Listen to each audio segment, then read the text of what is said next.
So it's that time of the month again. We're doing the monthly Q&A. If this is your first time around here, I gather a handful of questions from usually the last Q&A, and obviously I answer them. So let's kick it off with the first of, I believe we have about 9 questions this month. I'd love to hear your thoughts about this one theory I've been working on. Anyone can enjoy Mushoku Tensei, but to truly appreciate and understand the character of Rudy, there is a minimum age. I would say that you need to be old enough to have failed at life. Example, you're 3 to 5 years out of college and still haven't managed to stay in one decent job for over a year. Meanwhile, all your friends are getting to their first promotions and you wonder, is something wrong with me? So another 3 to 5 years of failures and incomplete success from that point. You would be put around the age of 30. The level of failure he experienced completely warped him, and I find it extremely difficult for people who are still in college and have their life ahead of them to understand that level of hopelessness. I think it's a pretty good theory, all things considered. I mean, humans are complex, right? There's some people who haven't experienced that level of failure, might never experience that level of failure, and are going to completely understand why Rudy's kind of like self-despair and feeling that he is such a failure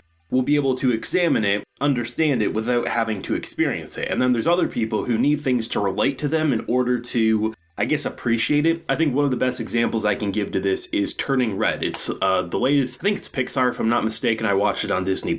It's basically, I can't relate to that on a spiritual or personal level. It's all about a girl, a tween, growing up, the crushes, periods, things like that. But even though I can't relate to the characters and what they're experiencing, given that's just not who I was at that age, I still appreciate the movie. But there are so many people I saw online who talk so much shit because they just couldn't relate to it, and then therefore they thought what they were seeing was forced SJW, blah blah blah, you know, the edgy crowd. So I think, yeah, I agree, but I also disagree just because there's so many different people in the world. Some people need things to relate to them, so in the case of Rudy, they need to have failed at life and basically say, I see myself in Rudy in that way. All things considered, right? You know, they need to. Whereas for me, I mean, I never experienced that type of failure, but I love his character and can see where he's coming from in those moments. But hopefully over time, more and more people won't need to necessarily relate or connect on a spiritual level in order to appreciate a character, since that's not really the point of a story, but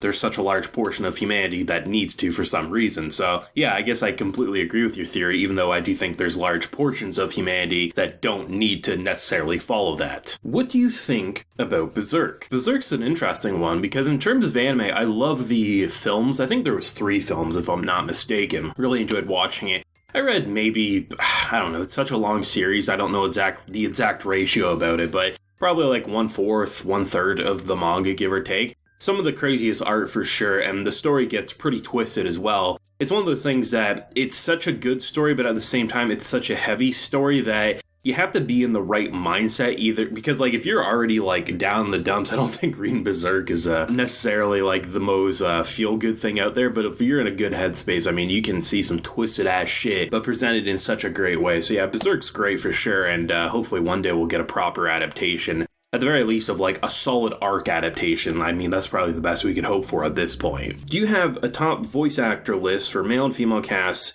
and in which anime is your favorite voice actor stand out the most to you? As a side note, are you excited for the new Spice and Wolf project that is supposedly a remake?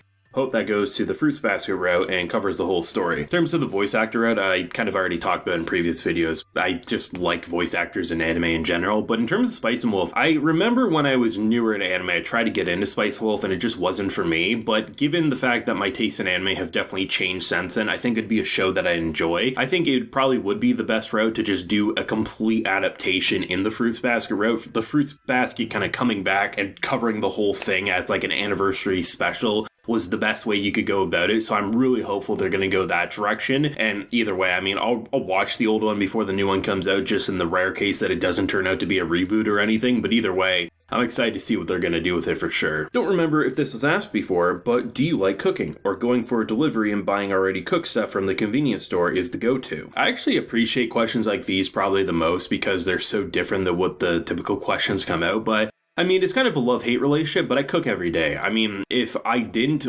ultimately my fiance and I would eat absolute dog shit because she can't cook. So it's kind of up to me to kind of do that sort of stuff. But I mean, it is fun. I mean, some things can really turn out to be quite special because you are cooking them. I mean, just simple ideas of like stuffed peppers is one of my favorite foods. I love cooking that and adding all the different ingredients that I want, and I have to rely on someone else to make it. So, I mean, sometimes, yeah, I get lazy with like, oh, it's a frozen whatever dinner that I can put into the oven. But I mean, I never go the convenience store. I never go that low. I never go to the point that is like that process. It's more of like the laziest I go is already cooked stuff from the grocery store that I can just slap in the oven. But in terms of cooking from fresh, I mean, probably about 3 or 4 days of the week is pretty much fresh cooking for me. And I try to make it so I only eat the same thing 2 days in a row, and then basically I redo it. Like, as an example, I buy these really good pork chops from Costco. For the first couple of days, I cook them up as a pork chop meal, and then I repurpose the last couple of days as a stir fry. So that's kind of what I do in terms of that stuff. So appreciate the comment, honestly.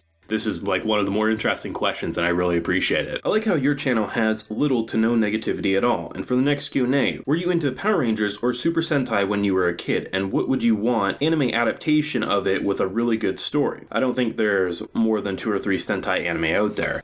First of all, thanks for the appreciation of the little to no negativity. I mean, don't really see the point in festering and rage all day when there's so much negative shit in the world to begin with. Might as well share the positive, right? In terms of Power Rangers, yeah, I love Power Rangers as a kid. I can't remember exactly which one was my favorite at the time just because there was always a new one coming out, but I absolutely loved it. And I think it'd be really cool to see Studio Trigger make a Power Rangers anime because they've already done like, you know, just look at Gridman, the tokusatsu stuff they've been doing. I would love to see a great Power Rangers, even if it was a brand new one, like maybe there's references to old stuff, but they could kick ass with Power Rangers. No one could convince me otherwise. And the more I think of it, the more I want a Power Rangers Trigger something like that anime to come out there. That'd be pretty damn awesome. Always enjoy your vids and how chill you run this channel. Question for next month. Do you have any problems with sexualized fan art of characters who are canonically teen/underage? If you don't, any thoughts on people who do? Just to be clear, I'm in the camp of they're just drawings. See, this is an interesting question, right? Because there's so much outrage on the internet that doesn't deserve to be there. But if I was to see like sexualized fan art of the non-Biori characters, if you don't know that show, it's a slice of life anime about kids who are like 5 to 8 years old. Like that is how old they are, that's how old they look. I'd be calling Chris Hansen. But you also have to look at it from every single goddamn society sexualizes their characters. You can look at from Netflix original shows and movies coming out, movies that are on the big screen. There are teen characters always in sex scenes, and they are presented to look and feel like teenage characters, right? And, I mean, people don't seem to bat an eye. I mean, the people who do get kind of, like, called out as the church moms who no one gives a shit about. But when it comes to anime, it's different because they're like, oh no, they look like this and blah, blah, blah.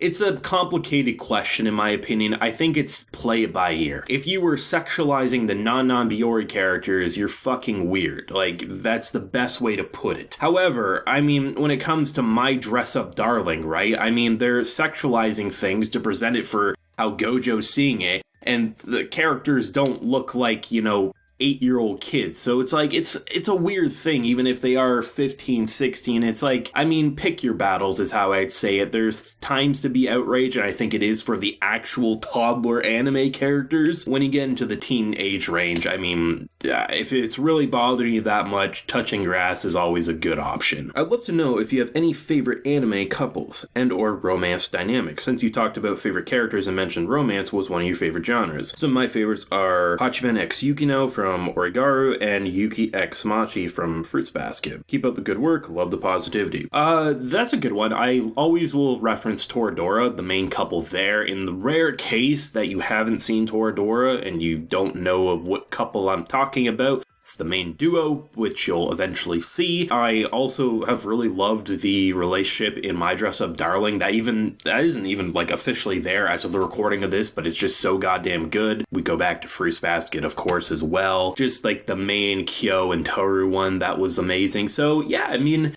there's a lot. I think any romance anime that I recommend that actually has a relationship is probably something I'm gonna recommend. Like, it's just pretty easy in that way, but those are probably some of my tops that I'd pick off the top of my head for sure. What are some of your favorite cartoons growing up? Good question as well. I mean, Of course, I didn't really see a main difference between cartoons and anime. I mean, Pokemon and Yu-Gi-Oh! Aired alongside Ben 10 and a bunch of other shit for me, so it was an interesting time for sure. But I mean, Ben 10 was actually one that I really enjoyed growing up. I mean, it was just such a cool idea of a superhero show. I loved Foster's Home for Imaginary Friends, Dexter's Laboratory. A lot of those Cartoon Network shows for sure were just really, really good right there. And I mean, classic SpongeBob, Fairly Odd Parents, stuff like that too. I mean, there's a lot. I mean, if it was on TV, I probably was watching it at some point after school. So yeah, if you have any questions for the next Q&A, which would be at the end of the following month, as per usual, let me know down below. Make sure to take a look at the previous Q&As just in case there are some questions that have already been answered. Otherwise, you might be wondering why I ignored you. But either way, let me know what you're thinking down below. Leave a like if you enjoyed and subscribe if you're new around here. Till next time, everyone, please take care and have a good one.